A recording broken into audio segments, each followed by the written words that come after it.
मन से गीत के सुनावत है। कौन गीत हमारे सब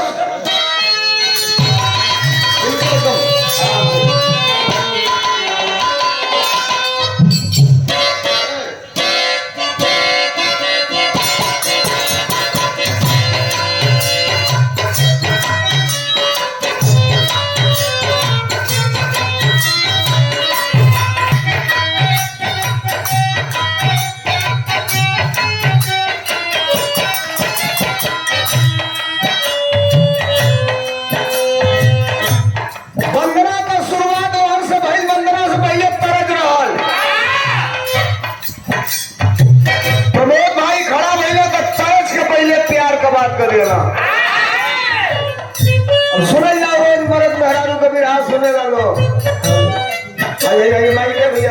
बहुत लाल ने किया वंदना के तरफ के पहले प्यार मोहब्बत का प्यार के अंग्रेजी में कहा जाला लव। सुनिए प्रमोद भाई, प्यार को अंग्रेजी में कहते हैं लव। लव मानी LOVE, लव। लव मीन्स प्यार। एलिफेंट माने भी प्यार हो सकत रहे,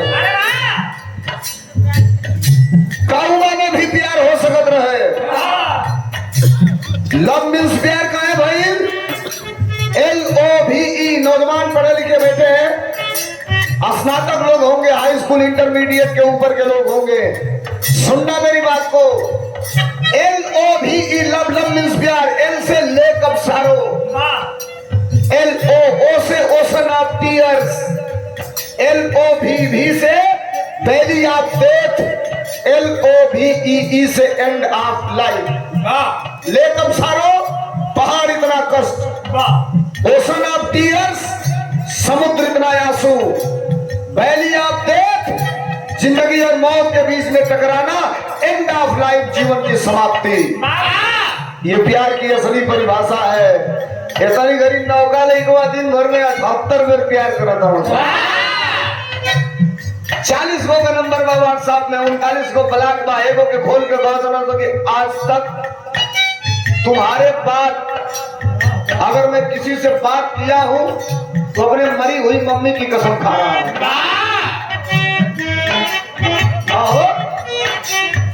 अतल खट दे ओके ब्लॉक के दूसरकी से कौन से हमके जियले का उम्मीद नहीं थे। थोड़े बात के उसे बतियाओ नहीं ना हो, बोल रहा तो 3 मंजिला पर खड़ा बनी कूद जाए मर जाए।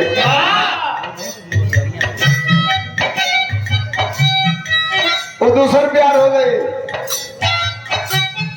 प्यार के बाद प्रमोद लाल कहना, प्रमोद भाई कहना, एजा प्यार कोनो लड़का लड़की में नहीं खे, एजा प्यार कोनो साधु सड़ुआइन में हो गई बा। साधु सड़वाइन के प्यार असली प्यार होला, वो खाली नैन का सुख होला। मरे ससुरारी चल गई बा, सड़वाइन से कहता आवे वाली हमार गीत हो।